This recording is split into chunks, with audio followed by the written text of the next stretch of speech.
হেলাল ভাই, আমি আজকে দেখলাম আপনার একটা স্ট্যাটাস দেখেছি। আমরা শত শত মানুষের অটো ভিসা ক্যান্সেলেশন পেয়েছি, মানে অনেকগুলো স্ক্রিনশট আমাদের কাছে পাঠাচ্ছে সবাই, অনেক লোকজন এসছে। আপনিও নিশ্চয়ই এই বিষয়টা নিয়ে, যেহেতু আপনি একটা স্ট্যাটাস দিয়েছেন এবং আপনি ডিপলি কনসার্ন এই বিষয় নিয়ে, এটা নিয়ে সরকারের উচ্চ পর্যায়ে আপনারা কিছু করছেন কিনা? জি, অলরেডি আমাদের ডিপ্লোম্যাটিক যোগাযোগ হয়েছে কয়েকদিন আগে থেকে।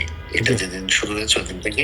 জি তো যেটা ওখান থেকে জানিয়েছে বা বিভিন্ন দেশের সাথে এটা কনফার্ম করা হয়েছে, এই যে ডিরেগুলেশনটা চলতেছে, এটা হলো যে মানে ইউএই গভর্নমেন্ট প্রত্যেকটা দেশেরই যাদেরকে ওনারা ভিসা দিয়েছেন এগুলোকে একটা রেগুলেশন আনার চেষ্টা করছে। জি এখন যেহেতু ওখানে আসলে ইন্ডিয়ান পাকিস্তানি বাংলাদেশি কমিউনিটিটা বড়, এটা হয়তো একটু বেশি বোঝা যাচ্ছে, বাট এটা যে শুধু বাংলাদেশিদের বিরুদ্ধে করছেন তা না। জি এটা কিন্তু সব দেশের বিরুদ্ধে করা হচ্ছে যারা ছিল। ওরা দুই একটা এক্সাম্পল দিয়েছে, ধরেন অনেকেই নাকি ওখানে কিছু ইনভেস্টর ভিসা নাকি কি নিয়ে যায়, কিন্তু দেখা যায় টোটাল ইনভেস্টর ভিসার মধ্যে ওনার নামে কোনো রেজিস্টার্ড বাসাই নেই। জি ওখানে কথা একটা উদাহরণ দিলাম।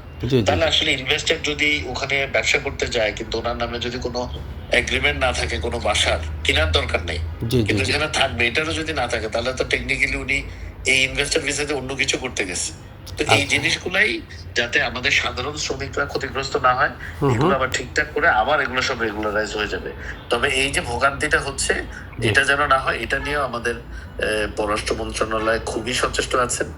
আমার প্রতিমন্ত্রীর সাথে কিছুক্ষণ না, ওই যে দুপুরের দিকে বিকেলের দিকে কথা হয়েছে আজকে লাস্ট। জি জি উনিও চেষ্টা করছেন, উনি সার্বক্ষণিক যোগাযোগ রাখছেন, আমাদের মন্ত্রী মহোদয় রাখছেন, আমাদের অ্যাডভাইজার রাখছেন, সরকারের সকল পর্যায়ের লোকজন এটা ফলো করছেন, যেন এটা কিভাবে সমাধান করা যায় বা এটাকে কিভাবে আহ মানে কন্ট্রোলে আনা যায়, এটা নিয়ে ওনারা কাজ করছেন।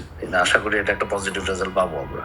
আমি কিছুক্ষণ আগে আমাকে UAE ambassador, Bangladeshi UAE ambassador আমাকে ফোন করেছিলেন।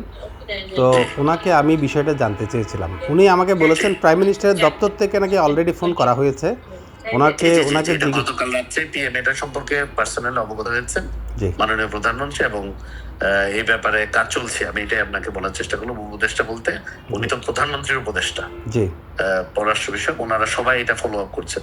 টপ প্রায়োরিটি যেটা দেখা হচ্ছে ভাই, বিকজ আমাদের রেমিটেন্স যোদ্ধারাই তো আমাদের দেশের শক্তি, ওনারাই তো আমাদের দেশের অর্থনীতির মূল প্রাণ, এবং কিন- আমরা সর্বোচ্চ প্রায়োরিটি ওনাদেরকে দিচ্ছি। আমাদের মাননীয় প্রধানমন্ত্রী সেটা করছেন। মানে এটা কি আমরা বলতে পারি যাদের ভিসা অটো ক্যান্সেল হয়ে যাচ্ছে তাদের জন্য একটা সুখবর আসতেও পারে এরকম? অবশ্যই যাদেরটা অন্যায় ভাবে ক্যান্সেল হচ্ছে, জি এগুলো সবকিছু নিয়ে কি করা যায় ডিপ্লোম্যাটিক চ্যানেলে তো ওইটাই আলাপ আলোচনা হচ্ছে। কারণ হুম, আপনি একটা জিনিস বুঝতে হবে যে আমরা কোনো দেশের আভ্যন্তরীণ বিষয়ে কিন্তু মাথা ঘামাতে পারবো না। না এটা তো আমাদের জেনেভা কনভেনশন অনুযায়ী করা যায় না। জি জি এরপর আমার দেশ যেখানে ক্ষতিগ্রস্ত হচ্ছে, আমার দেশের শ্রমিকরা যেখানে ক্ষতিগ্রস্ত হচ্ছে, আমার দেশের যারা ফরেন রেমিটেন্স যোদ্ধা ওনারা যেখানে ক্ষতিগ্রস্ত হচ্ছে, এখানে আমাদের স্বার্থ জড়িত। জি যেখানে বাংলাদেশের স্বার্থ জড়িত, আমাদের মাননীয় প্রধানমন্ত্রী যেটা সবসময় ধারণ করেন এবং যেটা নিয়ে আমাদের রাষ্ট্র পরিচালিত হচ্ছে, সবার আগে বাংলাদেশ।